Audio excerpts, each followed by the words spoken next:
Hello, everyone. This is World Combat Sports. Thank you all for tuning in today. I know it's been a minute, but I had to jump on here with the good boxing news. Salute to everyone, those loyal combat sports fanatics, fans, mainstreamers, and purists. That's what it is. Appreciate your support of World Combat Sports. Let's get right down to it.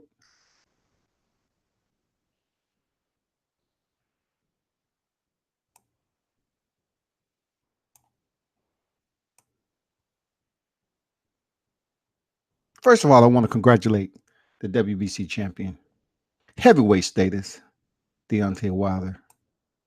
And the reason I want to, as always, he's the best in the game right now in the heavyweight division. And it's no denying the ESPN list that just came out and basically depicted that is a no-brainer. He reigns atop of the heavyweight division. That's real talk. I know it's been quite a mix-up in people and their opinions or whatever, when it came down to Anthony Joshua. But it's like there's no denying the fact of hard work and dedication of show improving when it comes to combat sports has played out. And Anthony Joshua just didn't step up to the plate and get that victory. A lot of people was riding the three belts, his bout with Vladimir, him going in there and just overlooking his subpar marginal performances with Carlos Takam and Joseph Parker. What's going on, Eric Jenkins? Salute to you, bro. If y'all have any comments, just drop them down in the comment section. Appreciate it. So, people was overlooking, being that he was coddled over there in the UK. And that last performance said everything. So people just didn't have, they didn't have any other choice but to put Deontay Wilder up there because he's been calling out the best and he's basically laid down all his opponents. So that's that. You know what I'm saying? I mean, it took him a long road just to get that status. I did see on one list where they had Tyson Fury. They did away with Anthony Joshua because he just looked terrible. And then they said, okay, let's put another UK guy up there. Let's put Tyson Fury up there. He was the former unified champion. Let us smudge his name up in there. And that just goes to show you, that boxing leans heavy to the left sometime in their favoritism. Even granting waivers to boxers who never defended the titles to begin with. Tyson Fury never defended a single title before his hiatus from freaking cocaine and everything else that took place. You heard the story before. But, this is all about the ESPN list that came out in recognition of the heavyweight champ. Kudos to the champ Deontay Wilder for getting it done. That's what it's about. You have to, keep on debating and putting the facts out there on who's the best heavyweight champion in the game right now. Who's the most entertaining? Tyson Fury, in a sense, he can talk a great game. He can. But is he entertaining to watch outside of being in there with Deontay Wilder? No. Not at all. We saw him with Sefer Safiri. We saw him with Francisco Pianetta. We seen him in there, with some guys that was just very much soft touches that y'all would have freaking vilified Deontay for. But when he stepped in there with Deontay Wilder, he had one of the most exciting fights of his career. People put him on a pedestal of getting up in the 12th round when it seemed like he was going to heaven. Eric Jenkins says Joshua was a plan that went to a narrative. This narrative ran its course. You can't play boxing, you have to live it. That's a solid point, my brother. That's a solid point. Joshua was a plan that went to the narrative. This narrative ran its course. That narrative was held strong by his team, his handlers. Because Joshua wasn't that type of dude that really talked for himself all the time. But the blatant reality there, Eric Jenkins, is what you just said. You cannot play boxing. You have to live it. And a lot of people will agree that Anthony Joshua was in fact playing a little bit when it came to being a model working out in the gym, you know, doing all the high-tech equipment, and then stepping into the ring and not performing up to standard. I'm not the only one that think that, but that's pretty much what I saw in Joshua. And he got exposed in the worst way. In the worst way. And you know, the only way he can rebound from that, because we've had champions who have lost in the past, lost their belts and came back and you know, regained the titles. We've seen it. Absolutely. The speculation is, can Joshua do the same thing? On how bad he looked against Andy Ruiz, and we're talking about June. And then you take July, August, September, October. You put those months, is it enough training camp? Is it enough recovery? Is it enough time for him to reapply himself to a different fight plan, a different game plan, going back in there against a fighter like Ruiz, who loves to let his hands go, especially on a fighter like Joshua, who balls up and give him that open gateway to scoring on him? Is that time, if it's from June to November or whenever the fight date's going to be, is it enough time for him to recover? But anyway, that's a very solid point you made there, Jenkins. Appreciate the input, bro. But it all depends, man. Right now, ESPN lists have Deontay Wilder, you know, reigning on top. He's proven with his fight with Dominic Brazil, crushing, you know, decimation. It will be on the highlight reels to come, just like a lot of Deontay Wilder's knockouts. But if there is, you know, the underlying problem in boxing when it comes to credit or accreditation to basically solidify somebody as the top in the division of boxing, it just seems like this should have been done quite some time ago, even when Joshua was the 3-division champion. In my opinion, it's just my opinion, because of his performances and how he was just staying over there in the UK, acting like he was apprehensive about crossing the pond. And then when he decided, it was total catastrophe when he decided to come over here to the US and fight. You know, Jarrell imploded with bad tests.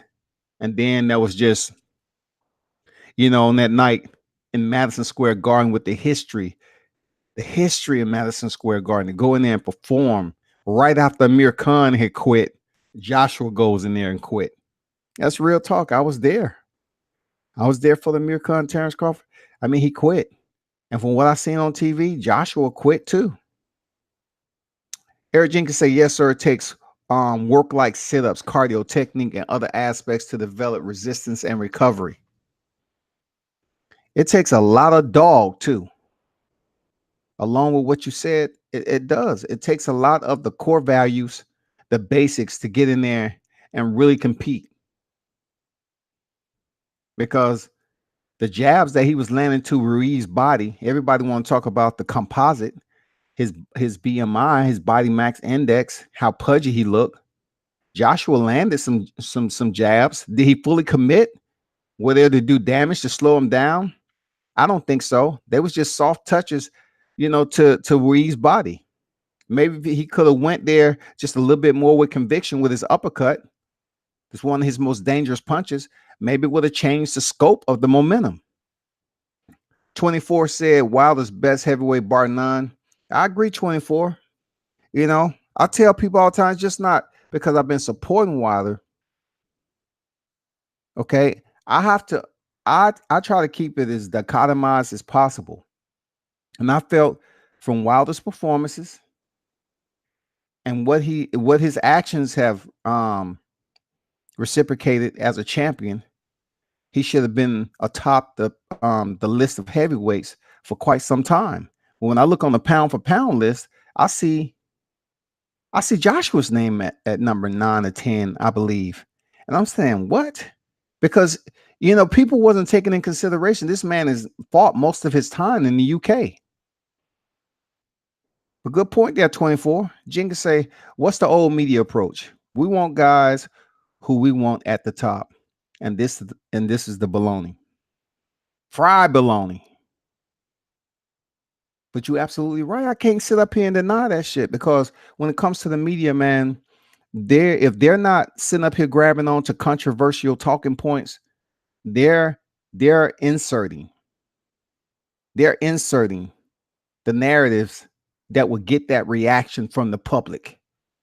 That is what media do, not across the layer of the media scope, but that is true.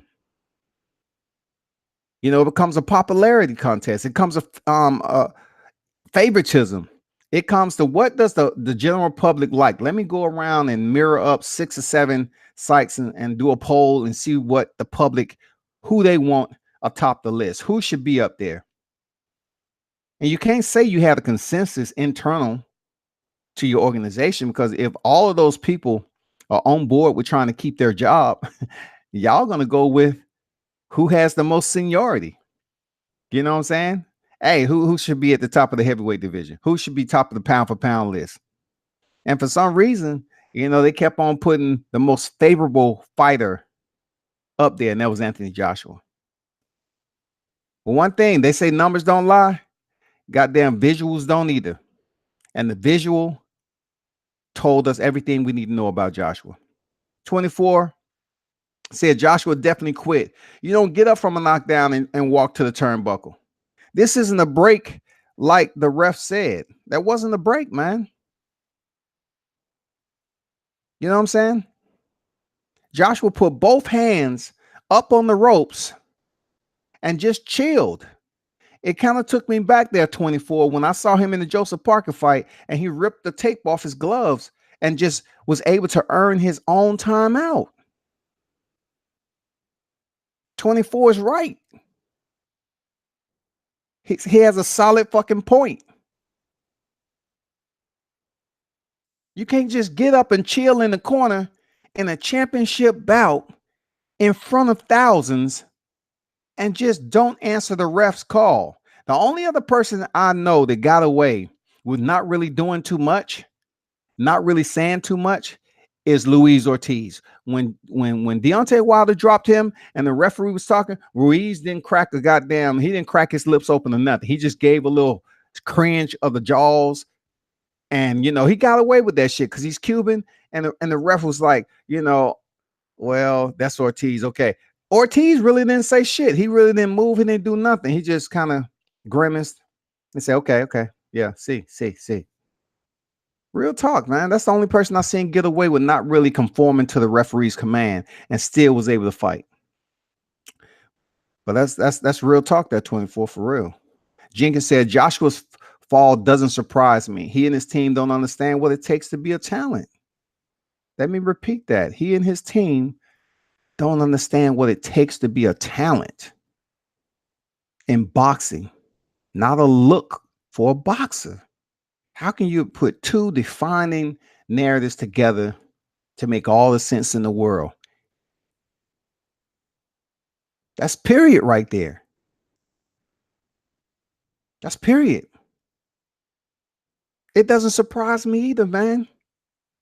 His team understands what it takes to create a picture for the public. His team understood what it took to know that they had somebody in there that they can basically develop into this aesthetically gifted fighter that can basically cater to the public, the right masses, the right pockets of boxing. And that's what they did. They developed this persona. They changed his uniform from red to white. They start putting in the storylines about his emulation of Ali. If you didn't see it, how he was up on the water and he recreated the Ali shadow boxing under the water.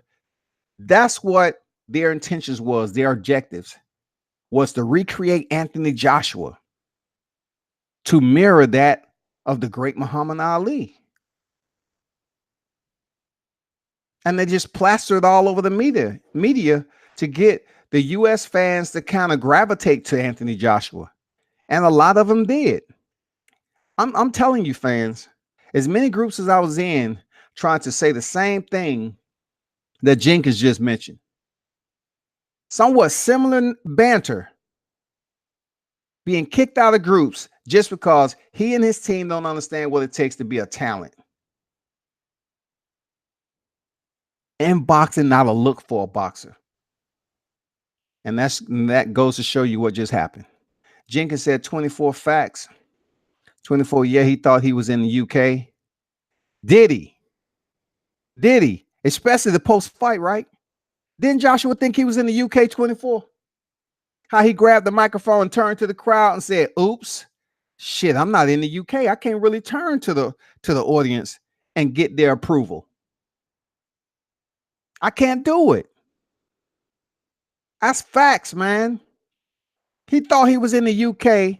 He cut off Andy Ruiz post-fight, who should have been relishing in the moment, because he's now the first Mexican heavyweight and the first time he not only picked up a belt, he picked up titles. He became the unified champion. And Joshua goes in there and takes the mic and start his UK rant. And he just didn't understand proper protocol. You're in the US. And he turned around to the crowd and they were like, boo, boo, get your ass out of here. I mean, I try to tell these groups, man, we're a different type of beast over here in the US when it comes to this boxing. You're not going to come over here looking all pretty and think you're going to say, oh, the masses is going to support you. We've seen it all. Think about it. This footprint over here for boxing, man, we've seen it all over here. So when Anthony Joshua took the mic and turned to the crowd, as I like to thank my American fans, what? Bro, you better give that mic back to that Mexican champion. If you don't know how it works over here with the Mexican fan base, the U.S. fan base, on how it works over here for boxing. Boxing Conversations with Reggie Orange. What's good, man? Salute. Thanks for dropping in. Salute, my brothers and sisters. Salute. 24. Salute, Eric. J.A. Dixon. What's good? Black Drago without the mean streak. Man, y'all making some damn good points today. I don't know what it is. I don't know what y'all ate. But 24, Chicken Jenkins, man, y'all making some damn good points about Joshua. I just wish that shit would have been around in the boxing groups, so certain people could have heard, because Joshua, before he lost, he had such a large fan base echoing. You couldn't say nothing wrong about this guy. J.A. Dixon say Black Drago without the mean streak. Come on, man, that's a bar. He was the Black Drago without the mean streak, because Drago actually had a mean streak now. If he dies, he dies. That motherfucking mean. He wasn't fucking around, man. Anthony Joshua was emulating those top tier movie-esque type characters. I'm telling you, Muhammad Ali, he was one of those imposing figures with boxing and outside of his activism too. Drago was attached to the Rocky. When they saw Drago come out using all the high-tech equipment and looking all ripped, tall, and he had the Russian people behind him, you couldn't tell the US fans that, oh shit, Drago, oh shit, I like that right there. He looked like the typical fighter we can lean on. We can paint that picture of as being that threat. Not Rocky. Rocky didn't fit the nomenclature of a fighter we look for. He took a lot of punishment for him to get going. But Anthony Joshua being the Black Drago, man, hell yeah. I agree with that. Dude was on the high-tech equipment. He was looking good for the lens. And when it came time to step through the ropes, it didn't make a damn difference. Because at the end of the day, the fighter has to go in there and fight. You can make all the movies you want before you step in that ring, but it's playtime. It ain't no goddamn cut. None of that. You have to fight till the bell rings or until the referee stops it, halts the action. 24 said, old media, the same people that told us Chocolito was pound for pound one. Hey, Chocolito, he was doing real good until he ended up being dropped. I think he lost twice in a row, man, by knockout. I mean, that's the sport. That's the combat sports, man. When it comes time for a new face, when it comes time, especially if they Mexican, if they have a backstory, no ifs, ands, or buts, man. They're gonna, if they're that fighter, they're gonna raise them up, whoever their promotion is, and they're gonna make them the next household name. And they're gonna do the best they possibly can to make as much money off that fighter as they can every single time. 24 say, you seen what happened to Drago after he lost and how his country was treating him in Creed too. Yeah, man, that's Russia. You know, Russia, we all know how they get down over there. And, you know, coming up, following combat sports, when we used to have these meetings, especially in the service, right? And I used to tell people really what just happened, you know, I'm not going to bring up the case, but what just happened isn't really that bad. And they would say, why you say that? I say, because I've been, when I went over to South Korea, I had the opportunity of seeing them train and hand-to-hand combat, and their body hardening. Like when we was going through our belt system in the Marine Corps, our body hardening technique was a lot less severe than these Koreans. These Koreans was doing body hardening at medium speed to begin, like no pads, no nothing. They believe in war. You're going to have your body, mind, and soul. That's all they want. That's it. And when they start punching, they're punching with no gloves on, no wraps, no nothing. They're kicks to the leg, no pads, no shin guards, no nothing. And that's just like Russia. I mean, Russia trains a whole lot different. So when a Russian fighter comes over here from all the depicted movie tales, yeah, some US fans gravitate to it and say, oh, that's what we've been looking for. We've been looking for, you know, this fighter and that fighter. You know, the Vladimirs, I mean the Klitschko's, the Triple G's, you know, Lomachenko's. They're looking for those neighboring fighters to come over here and win fights so they can support them. It's easy work because we don't see it on a regular basis. Jenkins say, WCS, we love boxing. We are fans of the sport, no casual attitude. Just want great fighters who can actually fight. We get behind the ones who actually fight. Some of us who the purists, you know what I'm saying, that really know how to support the fighters the right way.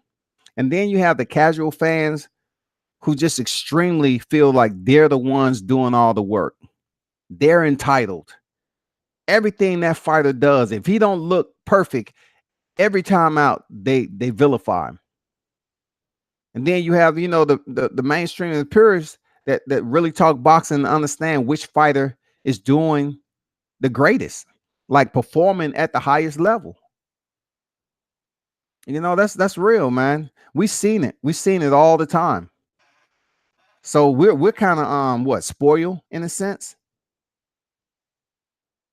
On retro .79 boxer, salute WBS, speak on it. Salute, man. Thanks for dropping in. Boxing conversations say, yeah, Rock Army. Rock One, yeah. I know what you're talking about. I even had a chance to get next to the QRT, the quick reaction team down there, you know, and kind of check out and learn some things from them when I was down there on the deployment, you know, before the actual main party arrived to kick off the operation. They don't play over there in South Korea. They don't play in Thailand. You know, I visit the true Thai Muay Thai camps down there. When you know, I think I said this on the live before. The kids, when I seen the kids going through what they was going through, their shins, that's child abuse over here. That's prison time. What they was taking them kids through over there in Thailand is abuse over here, period. Jay Dixon never liked McMap. Salute Devil Dog. McMap was a triple old school. God damn. McMap. Shit. McMap. I remember those days, man. You know, if you're going through the actual school to become a trainer, that's a good thing. The physical part of it does intensify. That's real talk. It does get rowdy. It does volume, much more off the record type shit, like show and prove, especially when you're in the circle competing. Yeah, it can get right. It can get right, but it's all respect. It's absolutely respect. Raw. Boxing Conversation said, right. Jay Dixon said, yeah, I went to Cobra Gold and top fighters are legit. Damn, Cobra Gold. Damn, that shit used to be the primary operation when you was over in Okinawa, Japan, man. Okinawa, Japan, Guam, stationed over there, Cobra Gold. Shit. Take me back to those days for real. But yeah, those top fighters, man, what those kids have to go through and the fighters themselves. I didn't mention the actual adults, but I'm just saying they bring their kids into the fray early, and the technique for which they use is brutal. It's brutal. I ain't gonna lie. To put a kid through what those Thai kids go through, it's absolutely it builds. If you don't have heart, you develop it, because those kids get their ass kicked over there. Those kids are taught in the most physical aspect possible of combat sports. It's no half-assing it. It's no walking into a karate school like you do over here, or they call a belt mill, where you can pay for your belt. Long as you show up for practice and walk through the form, you can get your belt. And I ended up taking my son out of a Taekwondo school over in California because it wasn't nothing but a payment, a belt mill. So when I was seeing how the jiu-jitsu went and how they was practicing on boxing and how they was raising their fighters, I was like, I'm wasting my time going over here saying, my son's close to being a black belt. But if he was to be matched up against the respected black belts in the local proximity or in the region, in the tournaments, you're just wasting your time. Seriously, you're just wasting your time because you get your ass beat. Like the black belts that was in this school, they couldn't throw down when people in the street. But since they had attended the classes and the practices and paid the money to basically go through the form on testing, they was black belts. And it was disgusting. I mean, it was a bit disgusting when it comes to the respect you should have for combat sports. That's all I'm saying. It was a bit disappointing. It kind of churned your stomach a little bit, because these kids would be in high school or whatever saying that they're black belt in Taekwondo. And then you take a kid that's not afraid to really throw punches in a martial arts that you use most of your legs. And these kids will get swabbed. They'll get faded. And their black belts represent a certain school. And you take a kid off the street that'll wipe the floor with them. Because all they did, they had the parents with the money to pay for testing. Don't ever put your kid in a belt mill, because when it comes down to the realism, when you have to basically defend that black belt or you want to go teach, you have to go up against another instructor who are degrees deep. And if that particular instructor doesn't see you being qualified, because they will find out who raised you. They're going to ask you, who was your professor? Who was your sensei? Whatever. And then they already know. Say, oh, man, you ain't a true black belt. You're not a true black belt. You're going to have to go through here and train up under me for six months to a year. And then I'll think about raising you up to the level to teach in my school. That's how they do it, man, on the real ones, especially jiu-jitsu. But yeah, man, that's just the core of those individuals that really respect the martial arts brand. You know, they really want to walk around and feel good about themselves to the heart aspect of it. You know, you don't go to a martial arts meal where you just pay for the form and they grant you your belt. They just grant you the belt. It's a nice protocol. It's a nice, standard protocol to go to. I still know the name of that school to this day. He got a nice little hustle going, and he's a respected school too, in that little area. But the point is, he can fight, but he don't have any students that can. When he go to tournaments, they're not winning the gold medals. They're not winning the silver medals. He's just putting them in the tournaments just because of the namesake of his school. That's all. But anyway, back to boxing. If you haven't heard, Tyson Fury is due to fight this weekend. He's going in there against a guy named Tom Schwartz. You won't find Tom Schwartz on the top 10 heavyweight. You won't find him. But that's Tyson Fury. Why? Because he refused to rematch with Deontay Wilder, and he decided that I go up here after fighting Sefer Safari and Francisco Pianetta. I'm going over here and fight another soft touch after Deontay Wilder, after they gave me the bag. So Tyson Fury gets the bag, denies the rematch, initial rematch, and then say I go over here and fight somebody named Tom Schwartz. What does that tell you? It tells you that Deontay Wilder is much of a threat that people give him credit for. That's the truth, all honesty. Tyson Fury may talk the talk and be one of the best in the game. But if Deontay Wilder was the dosser that he said he was, and he was that easy work, Tyson Fury would have jumped in the fire while it was hot and re-signed to step back in the square with Deontay Wilder.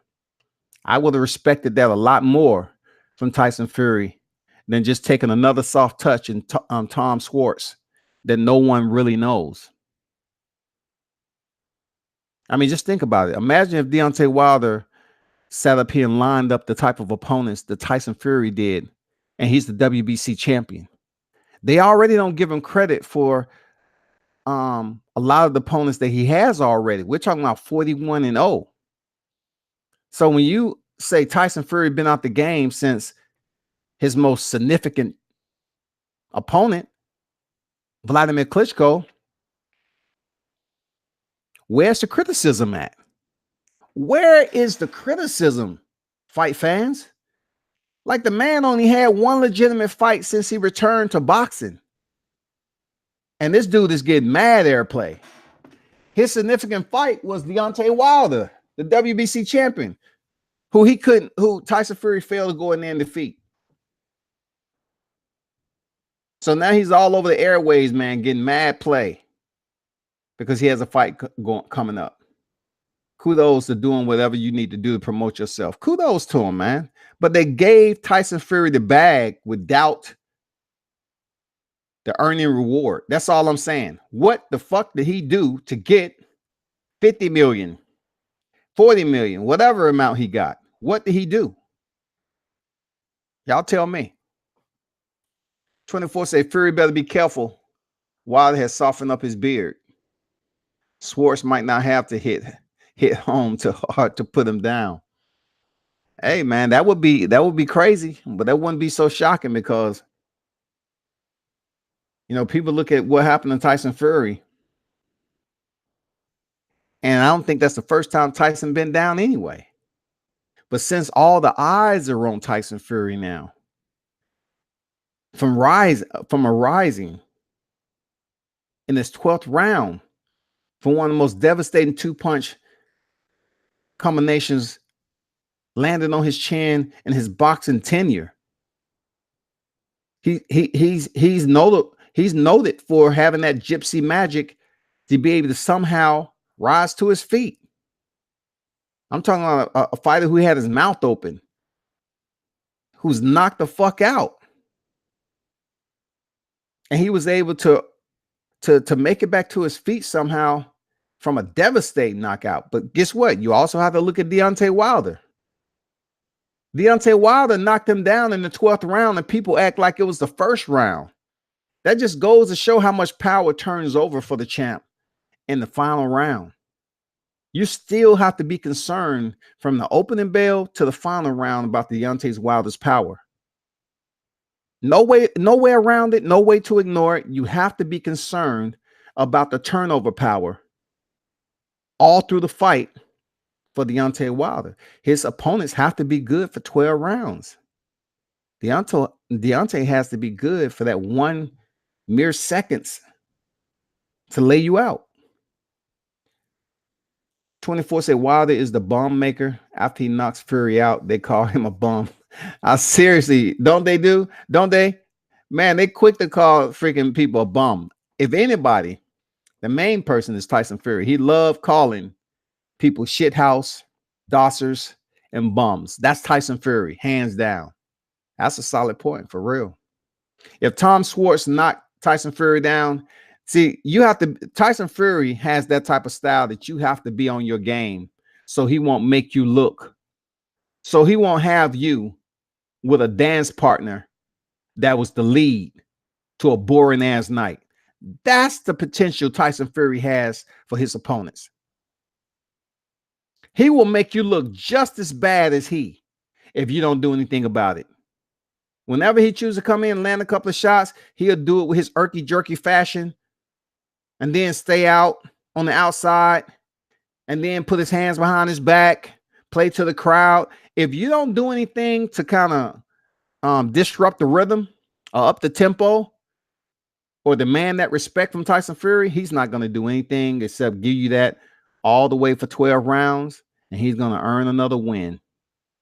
And I'm pretty sure Tom Schwartz, if they looked at the video, they should indeed understand what they need to do.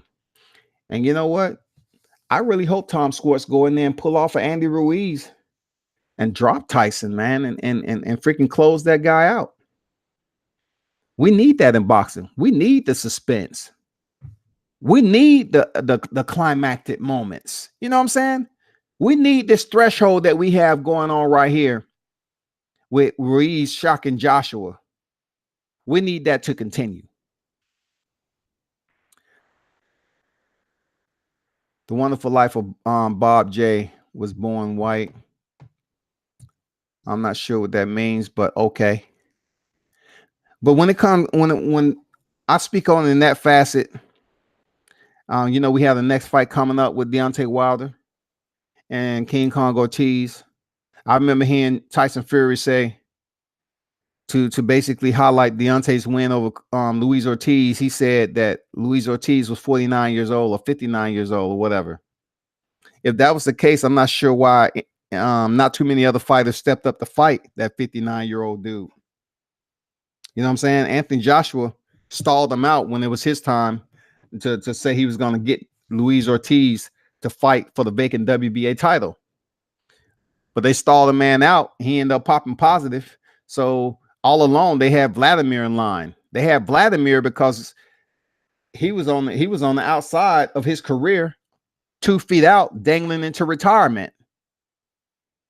He'd been inactive for what, close to a year and a half. So they brought him on deck, and he still struggled. And no one can tell me that Anthony Joshua wasn't shocked that that fight was stopped in the 11th round. If Vladimir Klitschko wanted to be champ that night, he could have. Anthony Joshua did absolutely nothing but have a dance partner that respected him just a little bit. I mean, the way he came out in the 5th round and he blitzed Vladimir Klitschko just didn't seem normal. Like all alone, you're like going at a slow pace, and then you decide to just blitz the man all at one. You just overload. You just dump the whole entire kitchen sink into the motherfucking round right then and there. All of a sudden, you just blitz this man and go for the knockdown. How? How does that fucking work? And you a heavyweight with suspect cardio. It just didn't make any sense, man. It just almost seemed like it was scripted. Okay, go out in the 5th round and just throw everything at him. But it still didn't work. Because Vladimir Klitschko would drop him in the 6th round.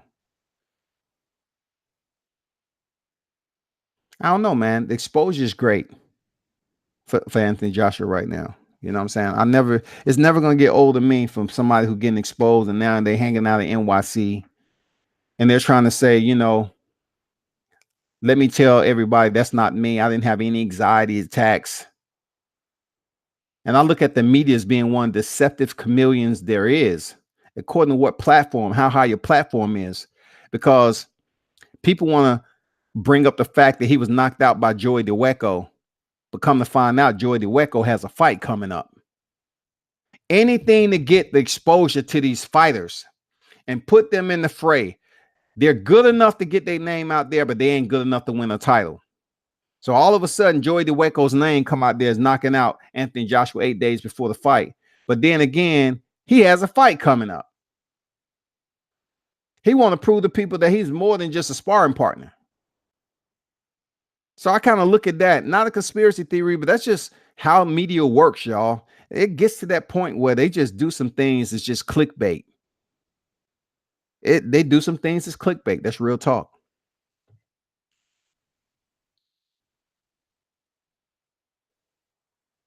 Bob J said Fury is white. That's why he gets no criticism. He's British too. You know what I'm saying? He's British too. That will have a lot to say about it. 24 say Fury is in an interview say that he gave a rematch clause with Schwartz. He's not even a real champion. Fury in an interview say that though he gave rematch clause with Schwartz. Damn, what? He gave a rematch clause with Schwartz. I don't know why the hell he gonna give a rematch clause with Schwartz if he's not even a real champion.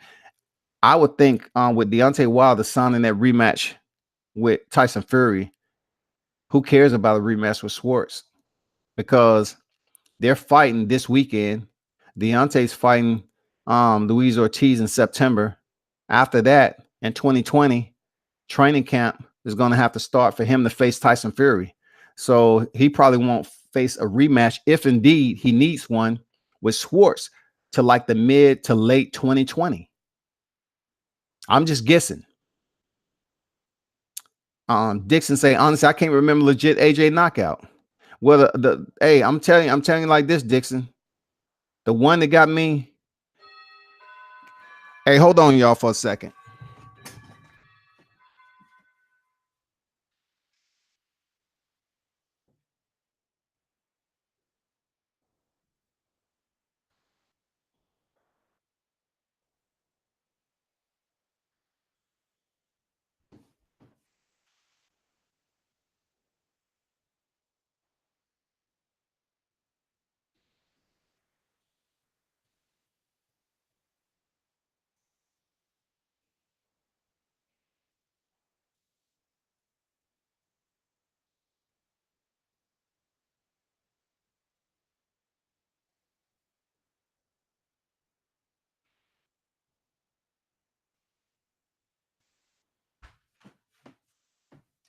All right, I'm back. As I was saying about the groups, when we was in there talking about AJ, right? And I think he had just stepped in there with Carlos Takam. And he dropped Carlos Takam in the 5th round. Getting kicked out of groups because you're saying that AJ's performance against Klitschko, he was in there with what some people consider him and his brother legends during the time that they reigned. That it really wasn't the point of Anthony Joshua performing well that night. It was the fact that he did just the opposite, and Vladimir was giving him a lesson because he looked terrible. And everybody talk about his right hand that dropped freaking Vladimir Klitschko. I'm like, it wasn't that spectacular. It really wasn't that spectacular, man. And for admins to get so butthurt because you're not jumping on the Anthony Joshua bandwagon and kick you out of groups for that, only proved my point. that they were anal retentive type people. They will kick you out of a group just because you said Joshua really isn't that good. He's chinny, as they call it. And where's this right hand? Carlos Takam got up from the right hand. Joseph Parker ran, and 6 times that Joshua threw that right hand in the Joseph Parker fight. And he didn't land it once. And he was hurt in that fight. What about Alexander Povetkin? Somehow Alexander Povetkin lose all his equilibrium and he stopped in the 7th round. I don't buy that shit. I don't buy that. Alexander Povetkin, I don't buy that he was stopped in the 7th round the way he did, because he was having his way with Joshua. And I said plenty of times over, how are these fighters somehow being separated and having that third man in the ring to help Joshua win, and people give Joshua all this credit? It doesn't make any fucking sense. The referee helped him out in the Klitschko fight, and the Takam fight, and the Parker fight, and the Alexander Povetkin fight, until he found out that he had to get in the canoe and come across the pond to the US. That's when it became serious. 24 said he might upset Fury. Fury in the interview say that his rematch clause with Schwartz and Fury, not even the real champ. If he has a rematch clause with Schwartz, the only thing I can say is just for the bag. It's just for to prolong whatever he has going on. You know what I'm saying? I mean, Fury, who knows what they have going on over there? Him and Frank Warren. Who knows? You know, Fury get to walk around here and do what the hell he want to do. Say what he want to say, do what he want to do, and tell everybody that he's the best ever. And I'm saying like this: if you're the best ever, you should have took the immediate rematch with the Bronze Bomber. Period. No hesitation in that. No hesitation, because you knew what you didn't feel. Tyson Fury knows what he didn't feel during that moment in the 12th round. Tyson Fury understands neurologically in his psychological synapses. He understands the thoughts that just keeps going back and forth when he's pondering behind closed doors. He remembers the moment when that shot landed and everything else is quite blurry. He remembered what the fuck happened when he started to come back to reality, hearing Jack Reese count 13, 16, 17. Shit, Jack Reese gave that man the longest count. And then when he got up, he put his hands on Jack Reese's shoulder, which is a no-no. He got away with a lot to recover, man. That fight should have been called. If anybody else would have got knocked out like Tyson Fury, that fight would have been called. Done. Over. The referee wouldn't have took one knee and got so close to the man's face that you can actually feel his breath counting, trying to bring you back to reality. Just like Soul to Soul. Soul to Soul said back in the day. Back to life, back to reality. They did it. Man, they keep on giving passes to Tyson Fury for fighting slouches, soft touches. Man, they to blame. Don't blame Tyson Fury, because he's doing what Tyson Fury do. He promotes himself very well. He's a good trash talker. He has the machismo and bravado, and he knows how to raise people's attention span to tune in to him. So, you know, don't be mad at him. Just don't be mad when Deontay Wilder does the same thing. That's all. I want to get on this huge defining bout that happened over in the UFC with Olympic gold medalist Henry Cejudo. A lot of people, once again, man, you know, he's a Mexican fighter, didn't have it easy growing up. His parents was undocumented workers. He had like 6 siblings. They was going from place to place, man, trying to find a place to stay while his mom worked, dad worked. And, you know, listen to the MMA community. They are, some of them, on some very Sherman-esque type individuals when it comes to supporting fighters that's really putting it in. They always have something negative to come up with when it's not their typical fighter.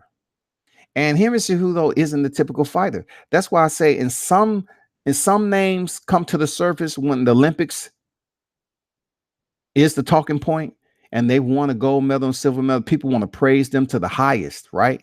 They want to put them in the pantheon of fighters, even if they haven't really earned that accolade on a professional level yet. You know, like the Lomachenkos, the Triple Gs. But yet you don't hear too much about Andre Ward. You know, even Carissa Shields, 2 gold medals. But the only time you really hear about it is when she's up to unify the middleweight division. So Henry Cejudo, he's a gold medal wrestler that accomplished an undeniable anomaly in his achievement in freestyle wrestling. I mean, the way he did it was absolutely amazing. And a guy who, like I said before, his parents was undocumented workers and they just went from place to place. And he said he really never slept in a bed, by himself until he, was start training mixed martial arts. That's crazy. He went all the way to the Olympics and then he started training mixed martial arts. And that was the time where he actually started to feel like an adult. So Henry Cejudo comes over here and his first fight in the UFC, he misses weight. He was a little round. He kind of reminded me of Frank Shamrock a little bit. You know what I'm saying? When they first came in, just his makeup. Anyway, he came in and he missed weight. And he had a recession of this. I guess it was one of those deals with trying to find out what weight class are you going to compete in. The only loss on Josh Greer record is when he was trying to find out what weight class he wanted to compete in. So I give Henry Cejudo that benefit of the doubt. Like him missing weight, he said he had a bad taco, this, that, and the other. And people, even myself, back then, I was like, man, why don't this dude get it together? You're a gold medalist. You had to have some type of discipline. Get it together. Just get it together. We don't want to hear shit else. Just get your shit together. Then it comes to the point where he's undefeated in MMA. He finally get the call up to the UFC. He goes in there and he shows promise, man. He does. He shows promise because what happens when you get a wrestler in mixed martial arts? All they do is takedowns all the time, just like you get a BJJ world champion. You can expect them to go get takedowns and lay on their opponent. And if they're able to punish them and get the stoppage, they do. But if not, it can be an extremely tedious match. Like it can be extremely boring. Finally, Henry Cejudo goes in there against Demetrius Mighty Mouse Johnson, who's on his 8th title defense, considered one of the GOATs of mixed martial arts. We're talking about Demetrius Johnson, who lost that 135 bantamweight division. And then they decided to create a flyweight division. And he goes down there and don't ever lose. He was undefeated all the way up until he met Henry Cejudo for the second time. That's how bad Demetrius Mighty Mouse Johnson was. Dude was a bad dude. He still is. When they created the flyweight division 125, Demetrius Johnson was so good that the competition became scarce in what he was doing, his finishing subs that he was doing on his opponents. It would be coming to the fact like we need to resupply the lineup because this guy is just that levels up on his opponents. If you saw what he did to Ray Borg, he did a flying arm bar. He lifted this man up like he was going to suplex and flex him over the back, and then he turned into an arm bar submission. You just don't see that high level type technique from the higher weight classes. Okay, Demetrius is that guy. And you're talking about him on his 8th title defense. And then his 11th title defense, I believe, when he stepped back in there with Henry Cejudo the second time around. The first time he showed Henry Cejudo what he should work on. When I say that, this is real talk, because when Henry Cejudo stepped back in there this past weekend against Marlon Moraes, he did to Marlon Moraes what Demetrius Johnson did to him. Demetrius put him in the Muay Thai clinch. He landed knees. He never gave him a chance to breathe when it came down to dirty boxing and closing the distance. And he stopped Henry Cejudo in the first fucking round, y'all. Knees to the body. It's a bad dude. Henry Cejudo, to his credit, he runs through two opponents, right? It takes him merely 2 years to come back to a title match with Demetrius Johnson. During that time, Demetrius is dispersing opponents in the same fashion he always do. That goes along with Joe Benavidez. Like, Joe Benavidez was considered the next ranking authority outside of Demetrius. And the second time he stepped in the cage with Demetrius knocked him out. So when Henry Cejudo finally returned after 2 years, redefining his fight game, working on his hands, working on his defense, he steps back in there and gets a split decision win. And he showed Demetrius Johnson that he was listening, that he was absorbing what Demetrius did to him the first time around.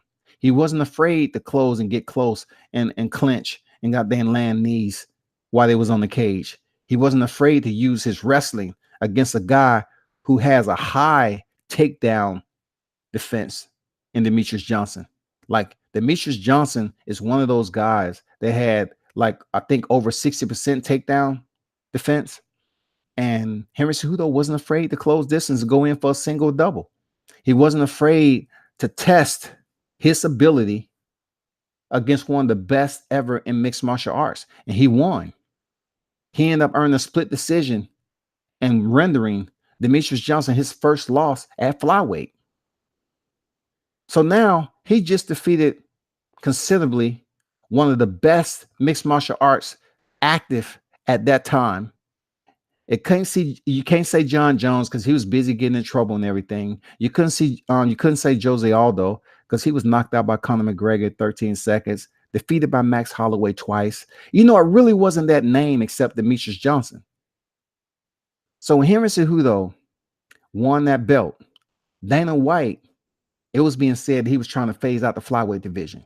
So guess what he was going to do? He gave Henry Cejudo an opportunity to step up and be champ like Conor McGregor, Daniel Cormier, and Amanda Nunes. And, you know, a lot of people criticize Henry Cejudo for being a big-ass baby. They criticize for him for being a prima donna. And I guess you have to be cut from a different cloth like Henry Cejudo to the point where you may have some idiosyncrasies about you that people will never understand. That's why you're different from everybody else. So when Henry Cejudo got the call from Dana White to face TJ Dillashaw, he blew it. He blew the momentum. He had the momentum to step up to 135 and get a nice little check. But Dana said, "Fuck you. You know, you're asking too much. You're overly stepping the expectations without earning the credentials first." So he said, "Okay, TJ Dillashaw, we'll give you the opportunity. Can you go down to 125 and meet Henry Cejudo and defeat him? And the belt is going to be on the line." That's how Dana White changed it around. First, it was going to be Henry Cejudo fighting for the bantamweight belt. Then he turned around and said, TJ Dillashaw, go fight for the flyweight belt. Guess what happened? TJ Dillashaw, who's a 2 to 3 division time champion at bantamweight, he comes down to flyweight division and gets knocked out in 32 seconds by Henry Cejudo. You heard it right. 32 freaking seconds. Henry Cejudo knocks out one of the best fighters going actively right there throughout the years, a veteran in the sport from the Ultimate Fighter, He gets knocked down in 32 seconds and he competed at a higher weight class. Then come to find out, he popped positive for performance enhancing drugs. So he had to vacate the belt. What does that set up? That sets up this weekend. Henry Cejudo has the opportunity to become champ. A gold medalist hasn't did what Henry Cejudo did. He has the opportunity to fight at a higher weight class for the vacant bantamweight belt against the number one contender, Marlon Moraes. Marlon Moraes knocked out Aljamain Sterling cold. When Aljamain Sterling was on a roll, he knocked out Jimmy Rivera, who was on like a 12, 13, 14 fight win streak, man. The man hadn't lost in a while. In the same fashion, left kick to the head. Dude is a powerhouse when it comes to the kicks. I will put him second behind Jose Aldo. He steps in the first round with Henry Cejudo. And Henry game plan, I guess, was to keep distance, get the timing down, kind of stay out of range of Marlon Moraes' powerful leg kicks, especially that left low kick he has. And Marlon was absolutely blitzed in the lead leg of Henry Cejudo. So much to the point where Henry was freaking, every time he get kicked, his leg will fly behind him. It's almost like rolling with a punch, but you taking the impact of the kick away. So you kind of flow with the impact of the kick. But when the way Marlon Moraes kicks is so hard that it still punished the leg enough to do significant damage. So this went back and forth in the first round. Henry Cejudo was landing some punches. Marlon Moraes looked like the quicker striker. Very fast hands. So he kept on kicking the lead leg of Henry Cejudo. Henry had to make some changes. You know, I'm looking at the fight. I'm saying it's no way in hell he can stay out here for 5 rounds with Moraes. If he keeps up this speed and keeps up these kicks, he's going to break Henry Cejudo's ultimate weapon. And that is using his legs to go in for the takedown. They use his legs to blitz. Second round come around. Both fighters exchange punches. It's pretty much even back and forth. Not so much the intensity of the first round, but the second round is still full of, significant striking details that you can learn from because the fighters was in there thinking. Marlon Moraes still landing kicks, punishing kicks. Henry Cejudo seemed like he's limping a little bit, so he had to switch stance. And for what I did see with Henry Cejudo, he wasn't using that very wide karate stance like he did earlier. He kind of used like a boxing stance, even the commentators seen it. Like he didn't have that significant wide stance, especially when Moraes was blistering his lead leg with kicks. So we seen Henry Cejudo decide when he go on the inside, it wasn't with reckless abandonment, but once he was within distance, he was throwing 4 to 6 punch combinations. And he was taking some punches. He was returning them. And then it got to the point where the game plan that he had in the first round was out the window. Like he wasn't going to stay on the outside and trade kicks with Marlon Moraes. Now it's more so of a close quarters combat. Near the end of the second round, Henry Cejudo clinches. He lands 1, 2, 3, 4 unanswered kicks to the knees to the body. I mean, I'm talking about brutal kicks. And if you watch MMA, who did that shit to him? Demetrius Johnson. Put him in the clinch game, landed those knees to the freaking midsection. And they affected Marlon Moraes to the point where he even stopped punching. Like he couldn't even get out of the damn clinch. Give it up to Cejudo. I know his clinch game should be strong since he's a wrestler, because he really wasn't worried about being taken down. But Marlon Moraes absolutely stopped throwing punches due to the knee strikes that Henry Cejudo was landing. It changed right there in front of your eyes. Like Henry Cejudo lit up Moraes. Then he started to land more punches. Cejudo was hitting him with the combinations. Moraes didn't have an answer. He's backing up. Henry Cejudo came forward, landed some kicks, put him back in the freaking clinch. Now, wear this suit, goddammit. More knees. 2, 3. Start to blitz Moraes. And they thought the fight was going to end up being stopped. Hit the final bell in the second round. Third round, same thing. He immediately closed distance. They just came out from the break, right?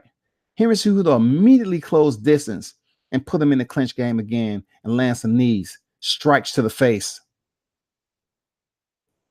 He went toe-to-toe. That other first game plan was done. He was there to break Moraes down and knock him out. Finally, Moraes breaks down from the knee strikes, and Henry Cejudo able to land those punishing left-right combinations. I'm talking about like 4 to 6 punch combinations when he was in the when he was close distance in the pocket. Moraes drops down to his knees in the north-south position with Henry Cejudo. Henry Cejudo locks in a choke, right? He's not trying to choke. He just had it cinched in. Then he goes for a gator roll. He almost get to the point where Moraes was going to be belly down. He advanced his position to land strikes from the top position, right? So he's landing on Moraes. And I'm like, okay, Moraes, when are you gonna, defend yourself, get to full guard, half guard, try to push away, shift your hips out, try to make it to your feet. And he's just laying there. He getting in that fetal position that mixed martial artists get in when they're taking punches with 4-ounce gloves and they can't respond. And Henry Cejudo is landing these hammer strikes to the freaking forehead, to the nose of Marlon Moraes, who didn't have an answer. And I was shocked. I was absolutely shocked because Marlon Moraes is that dude. He's tough as hell. And Henry Cejudo systematically broke him down in a single freaking round and set him up for the third round and hit him with countless hammer punches till the referee stopped it. And I believe 4 minutes and some seconds in the third round. Unfreaking believable. He becomes the bantamweight champion and the current flyweight champion and the Olympic gold medalist. And what does Henry Cejudo do in the post-fight? He says, I want to fight Dominick Cruz. Dominick Cruz was the guy who basically kickstarted the bantamweight division. But Dominick Cruz is injury prone. He has wins over Uriah Faber in WEC. He's the one that came back and fought TJ Dillashaw after being out of the sport for 2 years. Dominick Cruz defeated TJ Dillashaw after being out of the sport for 2 damn years on nursing and recovering from injuries. So he said he want to fight Dominick Cruz or Cody Garbrandt. Cody Garbrandt was the one who came and defeated Dominick Cruz. And then he's coming off. Cody Garbrandt is out the sport right now. He came off 2 brutal losses to TJ Dillashaw by knockout. And then he went in there against Pedro Munoz, who fought on the undercard. And he was knocked out in the first round by Pedro Munoz. So I wasn't quite sure why Henry Cejudo called out Dominick Cruz and Cody Garbrandt. But anyway, I was more interested in what he said after that. He said he wants to attempt to move up the featherweight and become the first 3-division champion. And I'm saying to myself, God damn it, that shit's highly possible. Henry Cejudo is doing it all the right way. He's with Neuroforce One. Shout out to Neuroforce One. He's got his diet dialed in. He's making weight. He's 2-division champ. So why not go up there and fight Max Holloway? Max Holloway is coming off the loss to Dustin Poirier because they fought for an eliminator match in the lightweight division while Khabib Nurmagomedov is suspended.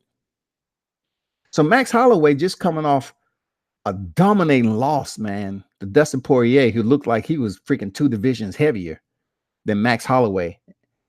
And he really put the brakes on Max. And Max could strike, but he was just in a whole nother level beneath Dustin Poirier, who couldn't be denied that night. So for Henry Cejudo to say, I want to step up and fight Max Holloway, he must have indeed saw something. Or the competitive spirit that burns internally to Cejudo is everything that has led him up to this point from when he was that kid, moving from place to place. Then he goes to a wrestling match and he wins all these accolades, the Pan American Championships, 2006 Rio de Janeiro,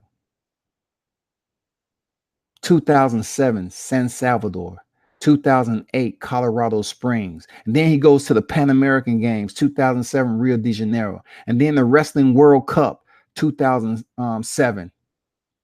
Then the Olympic Games in 2008 Beijing, and win the gold medal. Maybe that fire that's burning inside Cejudo tells him everything he needs to know, man. The armor is forged. His body armor is set. I believe he can go up there to featherweight at 145 and defeat Max Holloway and become the first 3-division champion, and probably the only 3-division champion that will ever exist in the next 10 years. I'll make that call. Real talk. I think Henry Cejudo, how eccentric of an athlete he is indeed an anomaly to when it comes to competing at the highest tier. He is a strange, unique individual, but that's what it takes to be different from everybody else. That's who he is. And seeing him come in there and defeat Demetrius Mighty Mouse Johnson, who defended his title 11 times. See him knock out TJ Dillashaw in 32 seconds. Go in there and defeat a #1 contender who seemed unstoppable in the neighboring organization before being signed to the UFC, knocking dudes out. Come in the UFC, knocking dudes out. And to run into Henry Cejudo, who isn't really known for his hands, and to get absolutely demolished, who wasn't able to handle the shift in acclimation, who really didn't have that plan B, C, D like Henry Cejudo did. It was beautiful to watch. I'm not going to lie. It was a beautiful film for anybody to watch how Henry Cejudo made changes from staying outside, trying to use this punch kick tactical offense, to basically saying, you know what, let me close distance, not without reckless abandonment, use my punches when I get in close, and make sure I exit and use just a little bit of head movement. Just don't go in there like certain fighters like, Diego Sanchez or who else I can say, Frankie Edgar sometime, Ray Maynard. Some of those guys that get in tight to use their boxing, and they just don't lose any type of defense. They don't move their head. But I did see Henry Cejudo, he'll throw punches and dip out to the right. Like he'll use his lateral movement to get out of the way of the faster, quicker puncher in Moraes. But that was until he started landing knees to Moraes' midsection, that breadbasket. He started breaking them down. And who's to think someone who is gifted as Moraes in his jiu-jitsu would go in there against an Olympic wrestler, get placed in an anaconda choke, into a gator roll, and then punched into submission.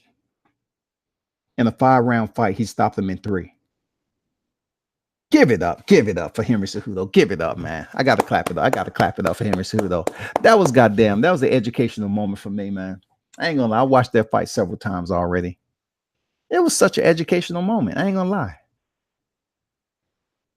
It's just a different type of passion you gotta learn with studying studying fights like that and knowing the history of what these fighters have been through, being that Demetrius Johnson, one of his only loss in the UFC was to that of Dominique Cruz. And then how the parallels work, y'all. Demetrius Johnson being a lighter guy who really couldn't have the body frame to compete at 135. Dana White decided to open up a flyweight division. So he just takes that shit over. He conquers the flyweight division. He's undefeated in the flyweight division. He breaks Anderson Silva's defense record. He defends his title 11 times. So the one guy he loses to in the bantamweight division, Dominique Cruz, end up being the guy who faced his own downfalls when it came to doing what Henry Cejudo was doing. Like Dominique Cruz was the man at 135, but he didn't do what Demetrius Johnson did. He defended his title like 2 or 3 times, man. Demetrius Johnson defended his title record-breaking,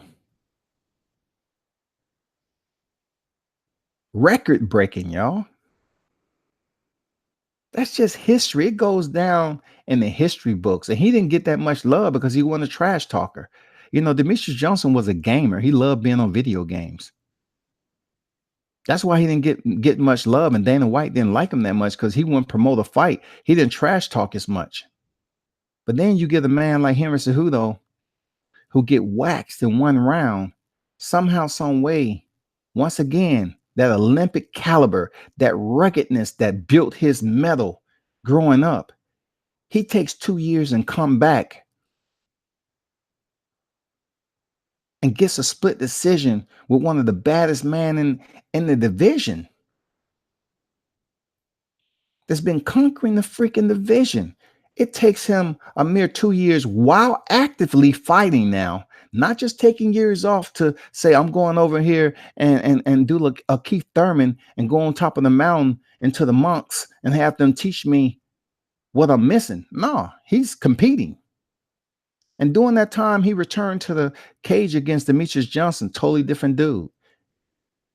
He was definitely receptive to going into the clinch with Demetrius Johnson and giving him his own dose of what was did to him when Demetrius stopped him their first go round. Beautiful. Then to take that belt, go against TJ Dillashaw, who's had some very exciting bouts in his own right, but end up popping dirty after getting knocked out for 32 seconds, proves that somebody can be dirty, but that doesn't mean they're going to win the fight. And it might have been basically his weight cut from 135 to 125. That's a lot of weight. But to get closed out in 32 seconds from a wrestler is just simply amazing, man. It was a special moment. I'm not going to lie. It was a special moment seeing the rise of Henry Cejudo, the Olympic gold medalist, defeat Demetrius Mighty Mouse Johnson, defeat TJ Dillashaw, go in here and fight for the vacant title of Marlon Moraes. It's no way, no how people could say it's a fluke because they was loving TJ Dillashaw. He could do no wrong. Him and his coach, the Wayne Bang Ludwig that's up there at Team Elevation, they could do no wrong to the MMA community. The only wrong that TJ Dillashaw backlash got was him leaving Team Alpha Male without really giving them a courtesy that he was on his way out the door. They found it a bit underhanded, deceptiveness, being insidious, sneaky, and it was. And, TJ Dillashaw is responsible for what they say behind closed doors of ending the career of Chris Collinsworth, I believe. Very sound jiu-jitsu practitioner, went into the Ultimate Fighting House, very promising fighter.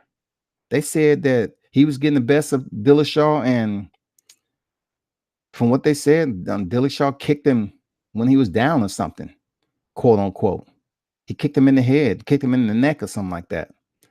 And it gave him an injury that prevented him from ever competing again in mixed martial arts. So, looking at that whole dynamic of history, of how everything plays itself out, it's not a finger pointing. It's just the collaborative mesh of all these fighters coming full circle. Demetrius Johnson losing to Dominique Cruz. Then Demetrius Johnson conquering the flyweight division. Finally meeting Henry Cejudo. Henry Cejudo, a wrestler, wiped clean in the first round, his first title fight, and missing weight initially. Dana White giving this man the ultimatum, said, get yourself together, compete at bantamweight, or leave the UFC. He got his shit together, came back and won the title. Then one of the best in the game waxed him in 32 seconds in the first round. You see the parallels? Henry Cejudo was waxed in the first round. He closes out TJ Dillashaw in the first round. Amazing, man. No one can say that shit was a fluke because he knocked TJ Dillashaw, who was on pads, out in one fucking round with his hands and not taking him down for a single and double leg and laying on top of him. You know what I'm saying? Like a lot of wrestlers like Johnny Hendricks, old Matt Hughes, old school Tank Abbott, Dan Severn, even Frank Shamrock. A lot of those guys specialize in wrestling. But Henry Cejudo knocked this dude out with his freaking hands, yo. Come on. This is Olympic wrestler, gold medalist, and he went in there and polished up his hands, man. That shit's crazy. Like, I don't have to worry about my hips. These motherfuckers can't take me down. I'm good. I'm going to work on my hands. I'm going to work on my kicks. I'm going to work on my hands. I'm going to start putting systems together. What Henry Cejudo had worked on to improve his game, people, was systems. He combined his wrestling with his hands and kicks and other type of technique to collaborate, go in and attack his opponent to the point where it disrupt their rhythm to gain the advantage and win. And that's exactly what happened when he went in there against Demetrius Johnson.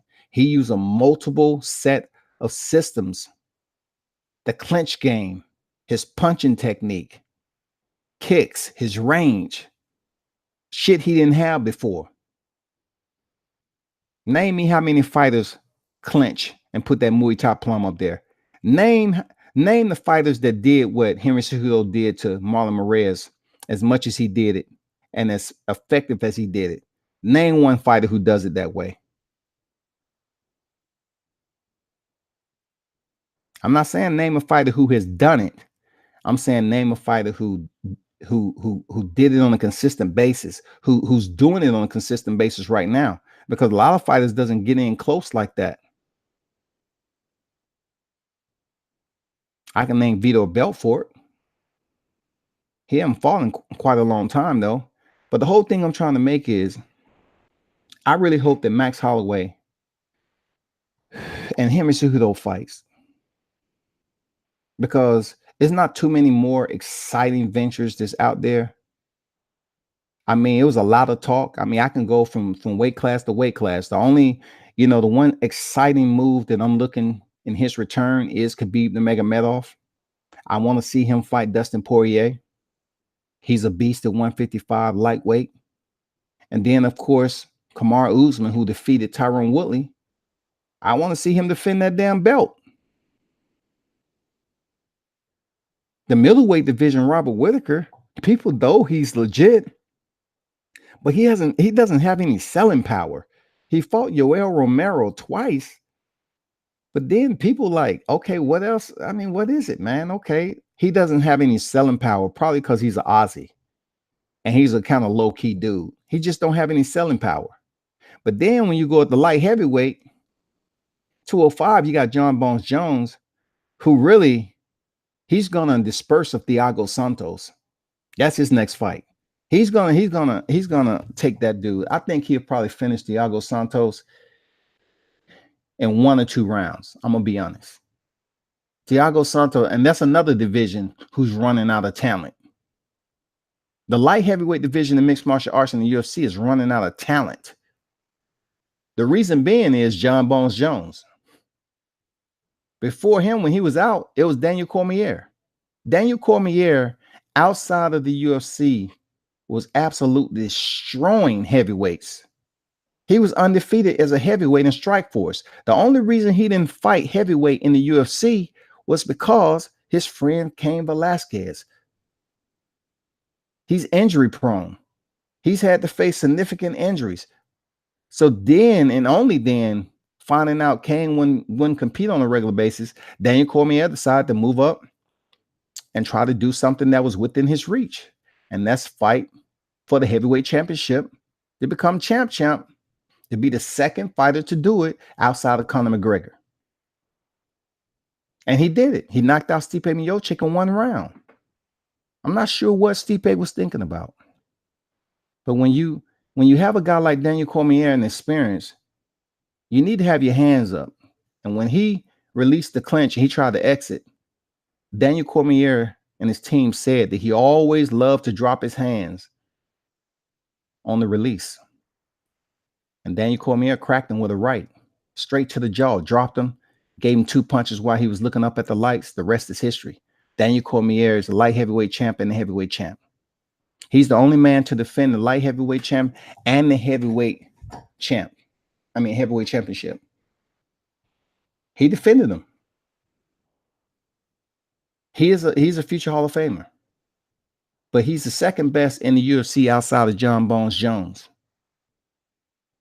So right now, the public is looking for John Bones Jones to link up once again for a trilogy against Daniel Cormier.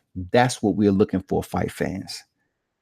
That's the love of the sport. That's why when you talk about the Sweet Sons, it has its own beauty. And then you think about the collaborative effort of mixed martial arts. And then that much of ambience when it comes to jiu-jitsu.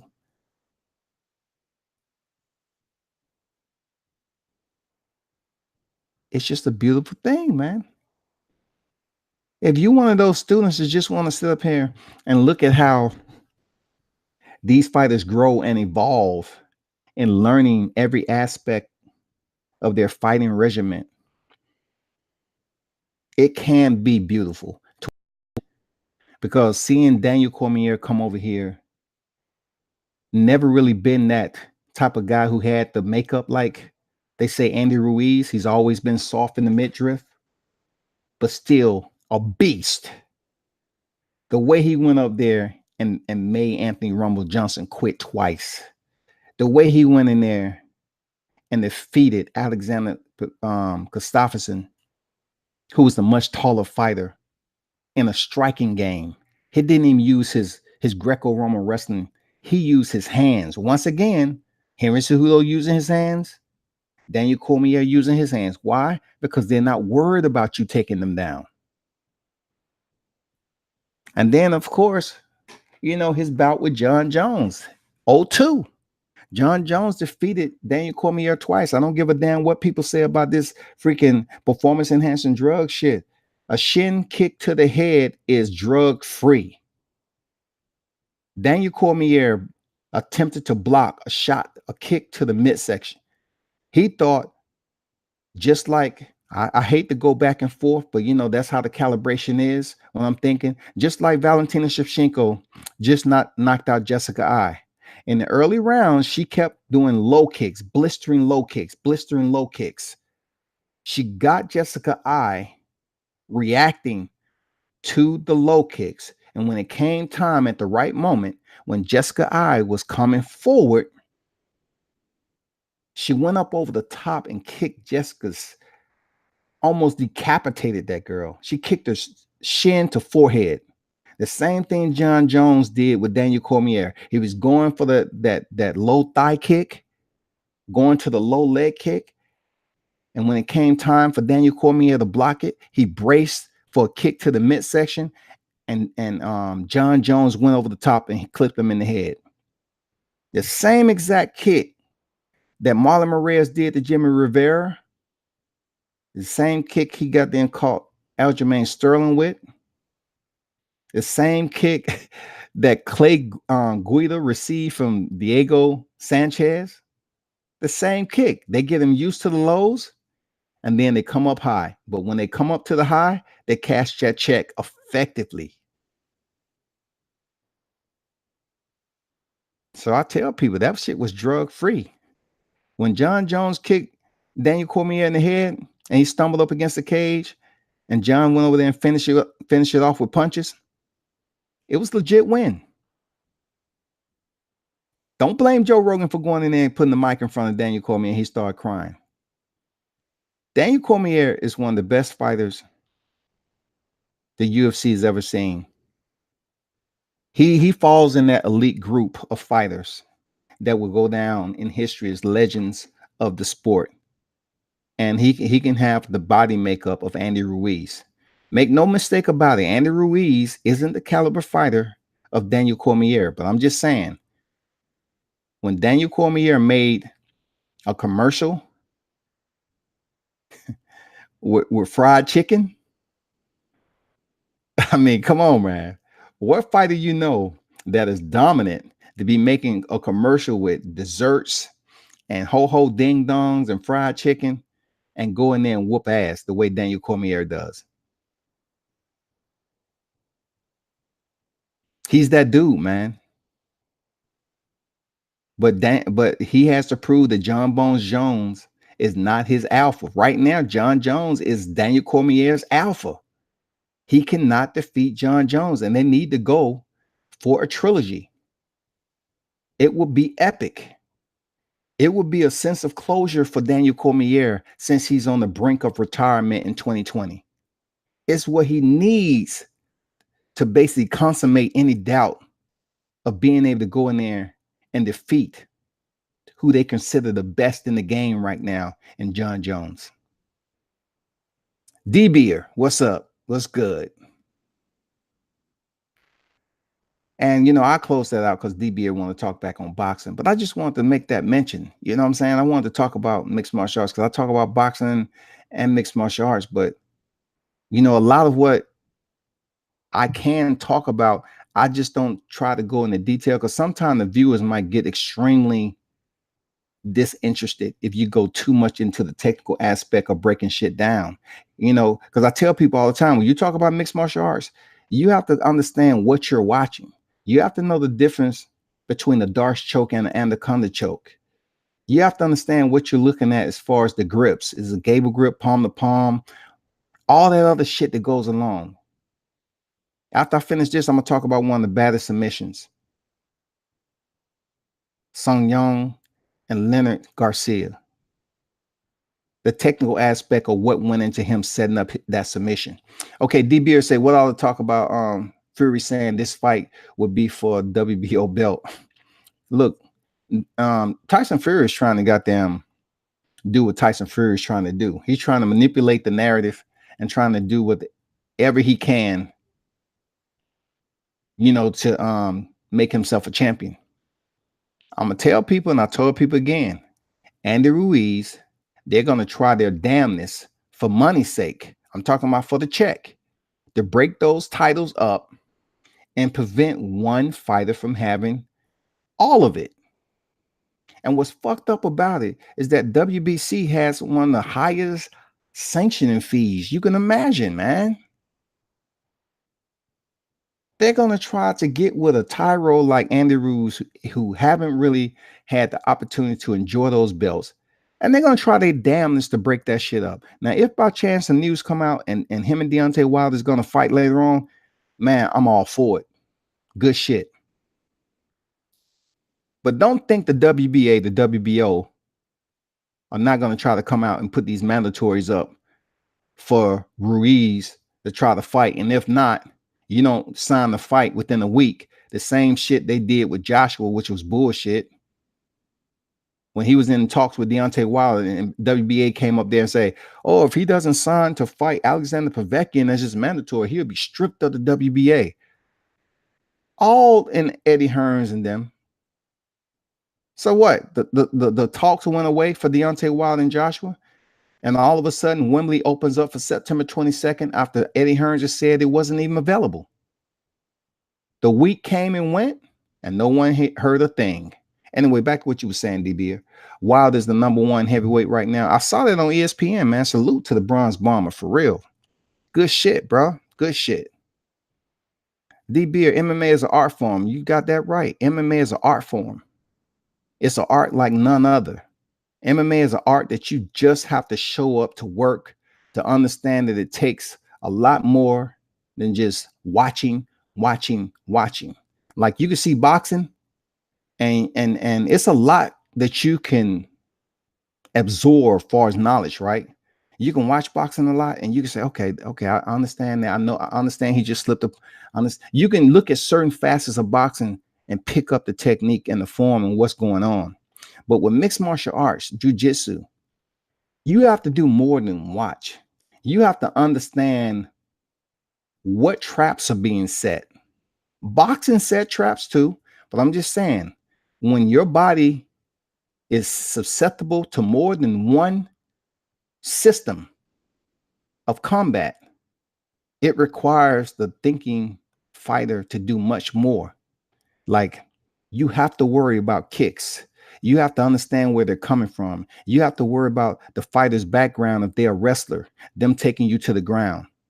The worst thing to be in, the worst position to be in, is a position where you feel you're most vulnerable. And that's the back, especially in mixed martial arts when you're getting punched in the face. But you're right, D-Beer. You're right, man. Wilder would blather Ruiz. I think Wilder knocked Ruiz out in 2 rounds, maybe 1 round, for real. I think Wilder can knock him out in 1 round, to be honest. Because if Ruiz want to close distance on Wilder, the heaviest hitter in the game, like he did Joshua, he'll get sat down like Joshua did.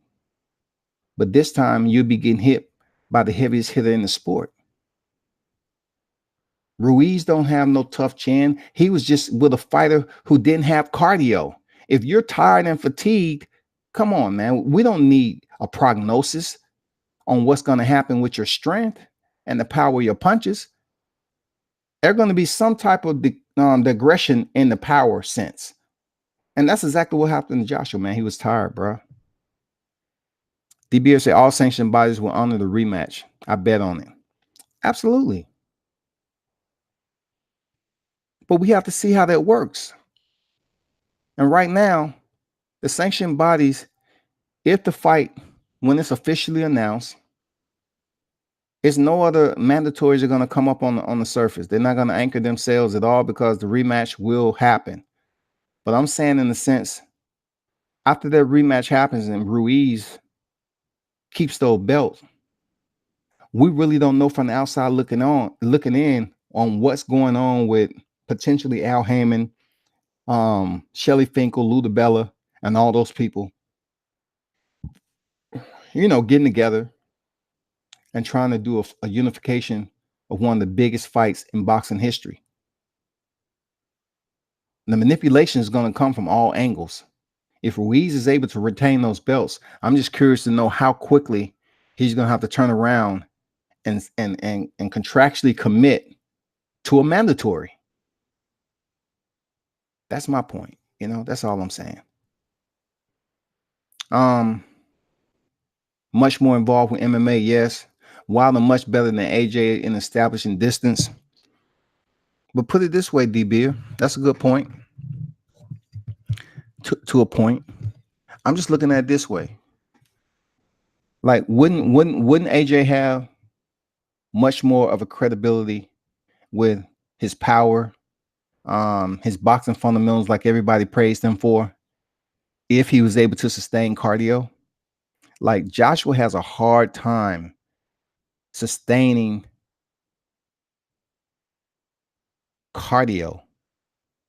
Like, boxing can be an anaerobic. It depends on the fight plan. Boxing can be anaerobic in a sense if you don't have a opponent that's pressuring and you're able to shoot the jab, double up on the jab, or just work, punch combinations and use your ring generalship. Just stay on the outside. I mean, you can pretty much Fight how you feel. But when you got a constantly pressuring fighter on you, for Joshua, it plays just like it did against Ruiz. He just doesn't have any lungs on him, man. He don't have no bags. And if and you know the bags he does have pinholes in them. Them bags have itis. Joshua got that itis, man. They need to start putting him on the road. They need to bring him in here and drop some weight, because with cardio, he's going to drop some muscle. But get off the goddamn bench press and start working some cardio, because your cardio has been suspect since the Vladimir. It's been suspect for quite some time. 24 said, I like Ruiz, but Wilder would decapitate him.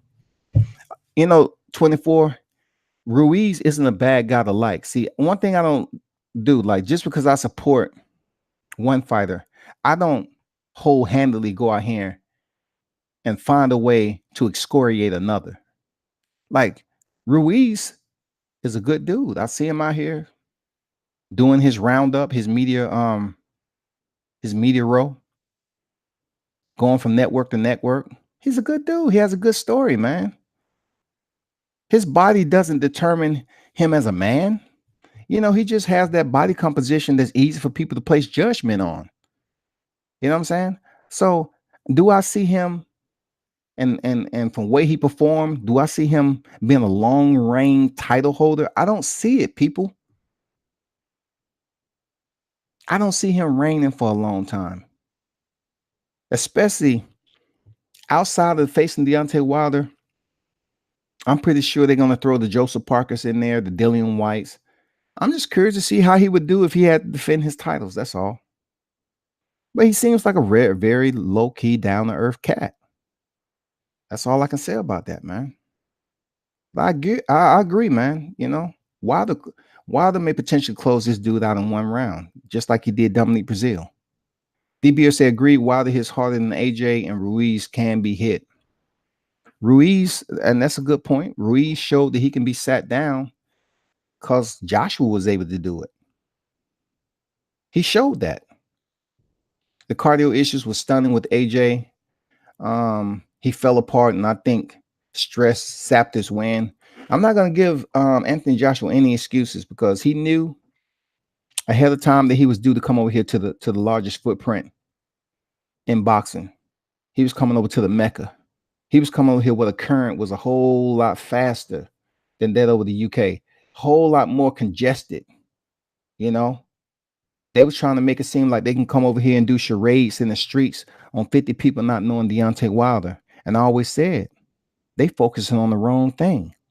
You want to come over here and talk about how many people don't know Deontay Wilder, but you want to come over here once you decide to grow some and pick Jarrell Miller, who potentially could have been the unified champion right now. Jarrell Miller could have did the exact same thing. They have somewhat similar fighting styles. They have similar body composites. Jarrell Miller could indeed change his entire life by going in there defeating Anthony Joshua. But anyway, Ruiz was able to get it done. Eddie Hearns and them should have took the move over here serious, instead of coming in here trying to damn create scripts and hire people to act like they don't know who the Bronze Bomber is. And they paid the ultimate price for it. Now, granted, if Joshua, they saying he had an anxiety attack and he want to get his neck massage before the fight, I never saw Anthony Joshua getting his neck massage in the UK in the O2 Arena in Wembley. I never once saw him getting his neck massaged. So if he wasn't knocked out in sparring, if he didn't have an anxiety attack, why the fuck were you getting your neck massage when you about to go in your first fight in the US and the cameras are rolling? You're right. AJ needs more boxing and road work and less bodybuilding. Real talk there, DB. AJ need to stay away off the damn electronic equipment for his coordination, eye and hand coordination and all this other shit he's doing, and just focus on really getting his cardio. Because to me, AJ has this complex about him. If you look at AJ's previous Olympic picture, He's a very small, slender, thin-looking, frail dude. I mean, I'm not saying he couldn't knock dudes out in the street. I'm just saying, if it was me back in the day, I would have been like, oh shit, nigga, I ain't scared. AJ just looks softer. Like he was the one in the group cracking jokes all the time. Now he's built himself with this shell of muscle mass. It just doesn't fit him, nor has his body had the time to acclimate to it. Just because you put on the muscle mass doesn't mean you can move with it. You can become as one. You become fluent with that muscle mass. And he just seems like he's grown up and they built that shell on top of him and he just don't know how to truly move with it yet. Like it's too much for him.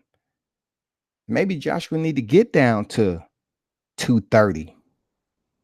But with Joshua, he may have a complex that he needs the muscle because the muscle is what probably pays the bills over there in the UK with him being on IG and all this other shit that got going on. They putting him on commercials, making him this freaking television star. Which one is going to be? You going to be on television for modeling, or you going to be on television in the hurt business earning these lucrative checks? If you sign a 3-fight deal for $100 million, goddamn earn your keep, bruh. Jenkins say, what I notice about Joshua is the head doesn't match his body. He got a little tiny head. Hey, Jenkins, I don't really look at Joshua's head. I just know that it just seems like the mass that he's acquired, he didn't earn it the right way. Like he didn't build it properly. So when it comes time to move around with it, it's just too much. It's just like people, just put it this way. It's just like people going on the march and you gotta wear a pack on your back. If you're not really truly acclimated to build yourself up to the march, you're not gonna throw 100-pound pack on your back and go out for 10 and think you're gonna complete all 10 miles because your body has to acclimate to the payload, to the weight, to the balance. And I don't think Joshua has acclimated to all that muscle in a sport where he needs to constantly move around. Just look what happened when he was in there with Parker. He had to move around, man. And Parker had him in a position like Ruiz. But the referee, every time they touch skin, every time their hair follicles touch, the referee was out, break. Every time the sweat was close enough to even come close to splashing on, not break. That's too close.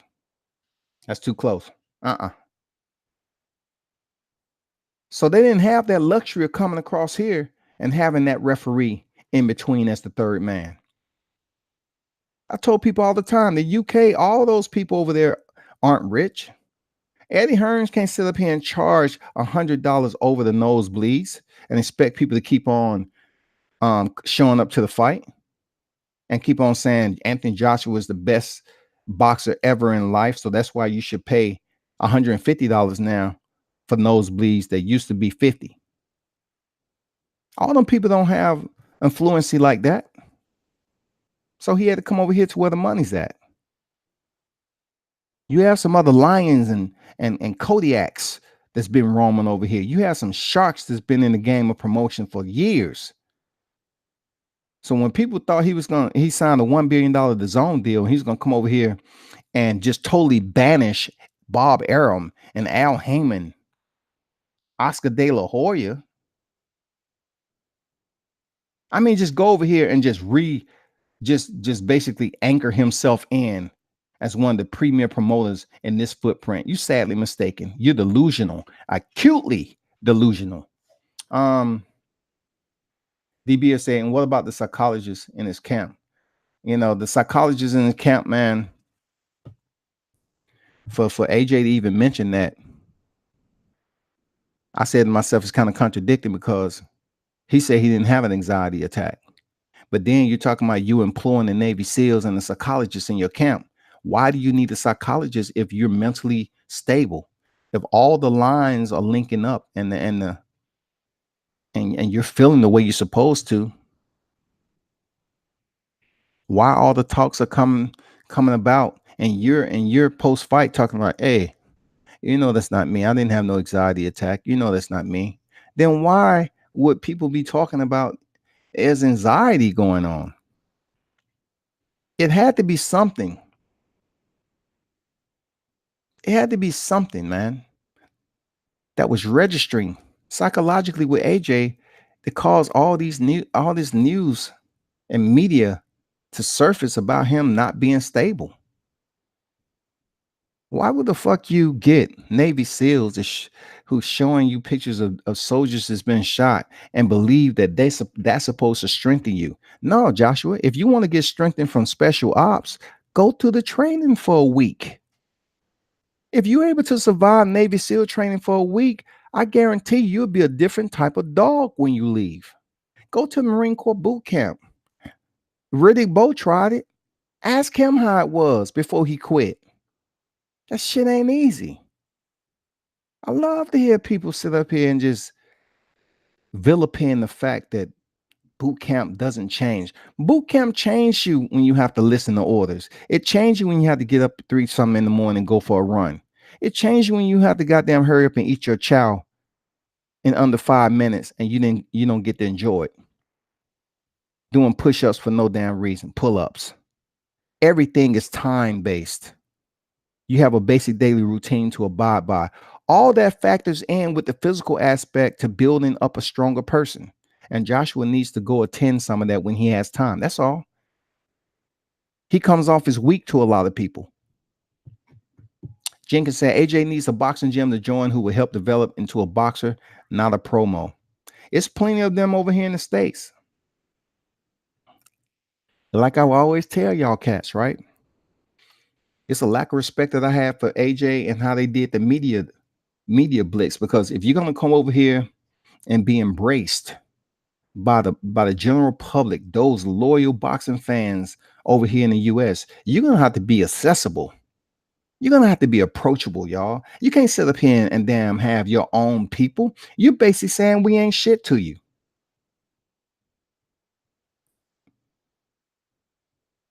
You're basically saying we're not shit. If you're not going to allow yourself to be open to answer the tough questions,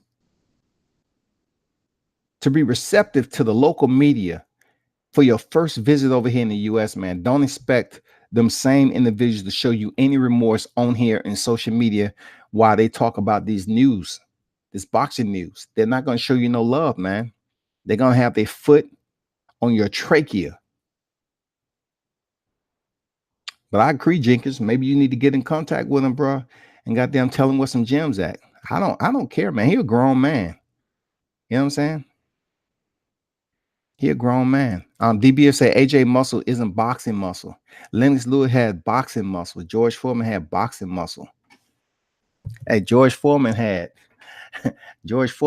axe thrashing, wood splintering type freaking retard strength. Lennox Lewis did have that structure where his physique, he was built in a way, but it fit to way he carried and delegated his training.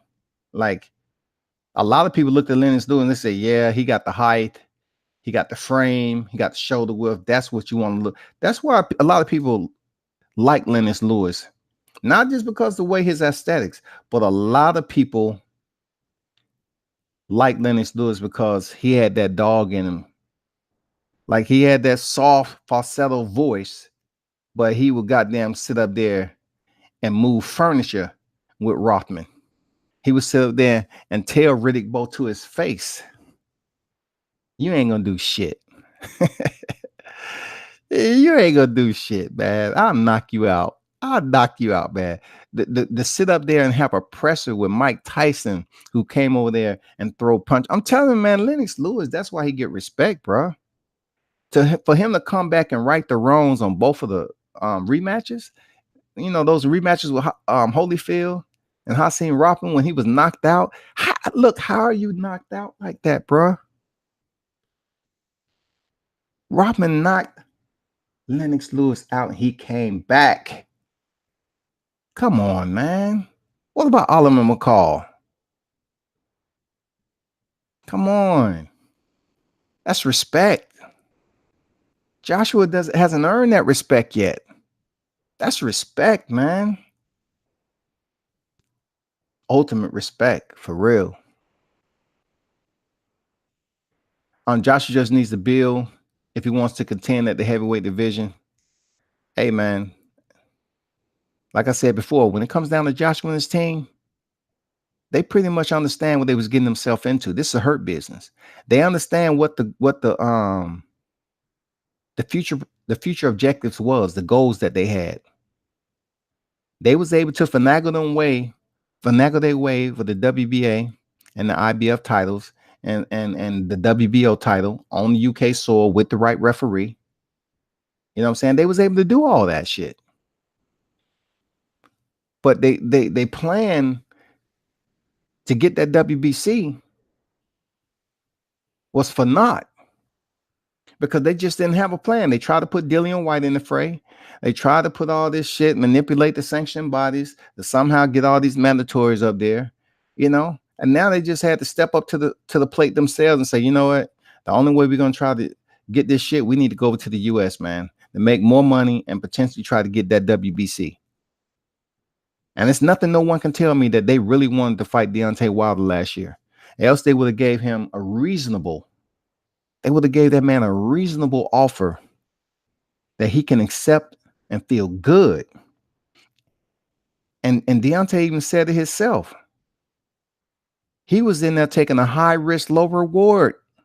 He was taking the 12 million flat fee. He was taking everything they was offering. And to the point where he said, you know what? These motherfuckers fucking with me.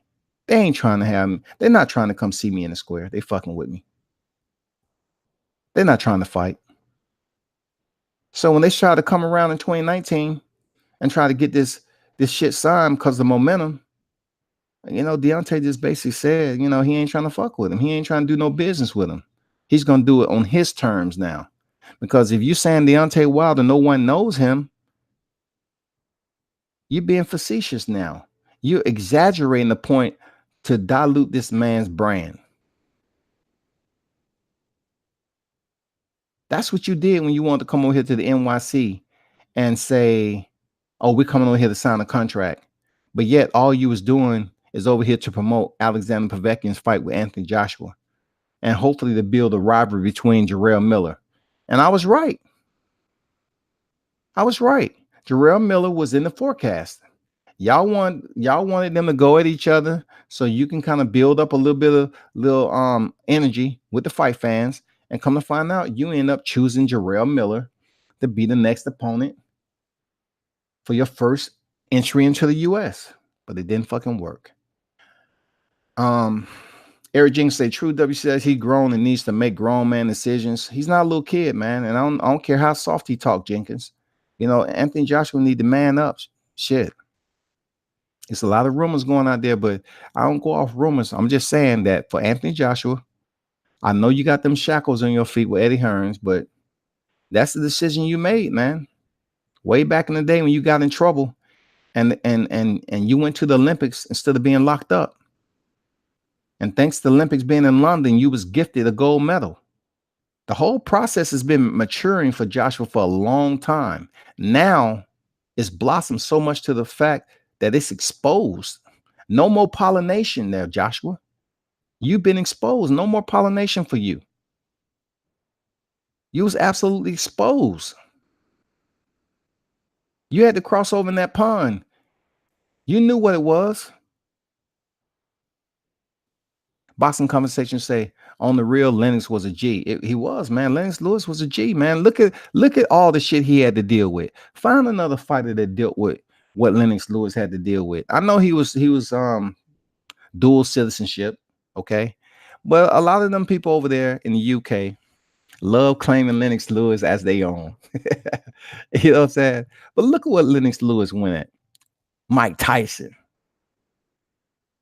You remember when Lennox Lewis didn't hesitate? He stood up with Hassan Rothman in that interview, and they moved furniture, yo. I said, okay, cool, man. Lennox Lewis was a G, bro. When Riddick Bowe, he told Riddick Bowe he was scared or something like that, and Riddick Bowe said, "I'll knock you out." He said, "You ain't gonna knock shit out." He told Riddick Bowe to his face, man. And when it all comes down to it, man, Lennox Lewis would have defeated Riddick Bowe. Period, hands down. Lennox Lewis would have defeated Riddick Bowe, man. DBS, I always said that Joshua was Frank Bruno 2.0. Hey, man, a lot of people have been placing Anthony Joshua as a Frank Bruno, but I just look at it like he's Anthony Joshua. He's wrapped up in Eddie Hearn's armpit. He cannot, when a grown-ass man like Anthony Joshua cannot speak and have a dialogue on his own accord and give the people a sense of understanding that he can speak for himself without going off the script. I mean, going on script all the time and saying the same shit. You know what I'm saying? I mean, it comes to a point that the people that's listening to you aren't stupid. They're not illiterate. If they understand it, you might catch them one or two times. You might fool them, but they're gonna get to a point. It's like, you know what? They saying you the best heavyweight out there, but you ain't trying to fight for the WBC championship with a reasonable offer, like just giving him 30%, 35%, 40, whatever the percentage that you gave Carlos Takam, Joseph Parker, Povetkin, Vladimir, all that shit. Why are you coming up with all these freaking stipulations to give someone a flat fee? That's my point. Yeah, you're right, man. People do call him Frank Bruno 2.0, man. Got all the muscle mass, can't stay on his feet for nothing. 24 said Gabe Parker, an ass, but want to give Wilder flat feet. Oh, Gabe Parker percentage, yeah. But want to give Wilder flat feet, shaking my head, disrespectful to the champ. In all aspects of the game, man, it's disrespectful. That's just like me selling you something, man, and that's what I do. That's the product I sell, whether it be shoes or whatever. And, everybody else is getting at a certain price. But yet for you, I got to add on a little bit just because it's you. You know what I'm saying? I mean, that's what they do. And it's not even benefiting you at all. Like, how is 12 million flat fee? You're going to talk about Wilder is only making 2 to 3 million. And you're going to use that as a narrative to justify all the other fighters that was making lower than that. Like, you're going to say every other fighter outside the WBC champ that you fought was making more than Wilder? And you didn't give them a percentage, but you're going to say, Wilder, we need to give you a flat fee? No, that was just to discourage, man. That's just to add stress onto it.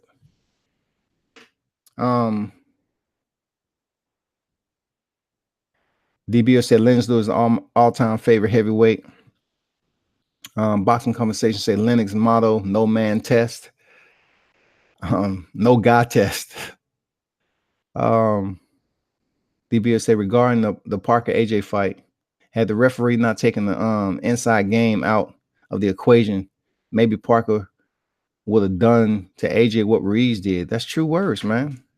He had, at one point in time, he had Joshua hurt. But that referee was there to keep those belts in the possession of Anthony Joshua. But also I had to put culpability on Joseph Parker for not doing enough.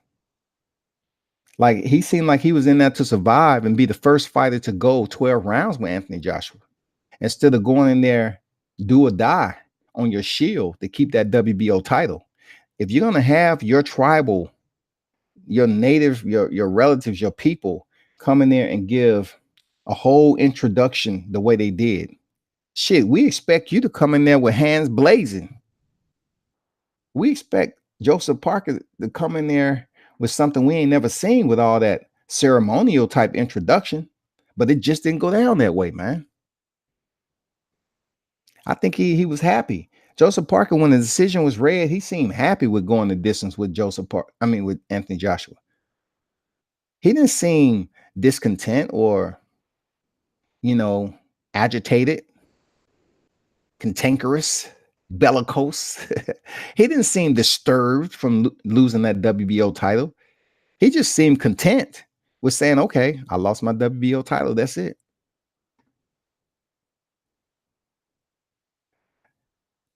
Yeah, DB of the ref was a hard gun. You better believe that. Fully loaded, goddamn it. Fully loaded. Because that referee didn't give him a chance to do any type of inside. You know, time they closed distance, close quarter fighting, you know, nothing. The referee was there to break. It was so blatant. I mean, that shit was so blatant. For real. It was absolutely extremely blatant to no end. But maybe, you know, we've seen, I don't want to say the karma, but you know, we've seen what happened once you just, you know, massage the pillow just a little bit too much and get comfortable. And then you have to make that bed and come over here and play in a different setting. And that's just what happened. You had to leave that comfort zone alone. Joshua hasn't been back over to the UK since he lost. He's still over in NYC right now. Him and Eddie Hearns. Eddie Hearns was just in Texas. They're making some things happen. It's some stuff that's going on. They got some fights coming up, all that. You know, they're doing some things over here, man. But Anthony Joshua did not go back to the UK, man. And we don't know if he ever will go back to the UK anytime soon. He might just, you know, continue his training camp over here in Florida or wherever he was, you know, to the lead up. DB say no words at boxing conversation with Reggie on. I have to go. Damn. All right, DB. Salute to you, man. Thanks for dropping in, man, for the boxing talk. You know what it is, man. Take care. Another great chat. Thank you. No, appreciate y'all, man. Thanks for y'all dropping through. Salute from World Combat Sports. Yeah, but that's what it is, man. I don't have no sympathy for Joshua and what he did. Yeah, hold it down, DB, man. You know, just put the notification, hit the notification bell, man. Next time I, you know, jump on, man. Thanks for the boxing talk, you boxing conversations, you know, Jenkins, all y'all that dropped through today. Real talk. Appreciate the boxing talk.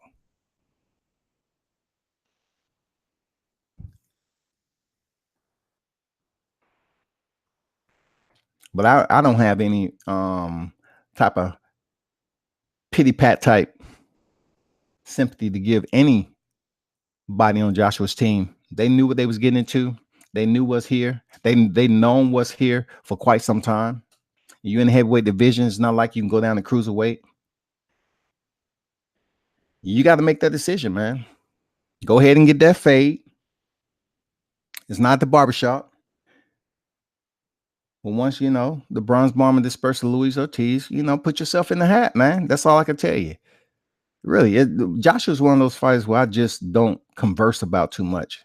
I only converse about him now is the fact that everything that I've been saying about him has pretty much buoyed on the surface. So, you know, I'm not susceptible to getting kicked out of groups for telling y'all this shit was going to happen in the first place.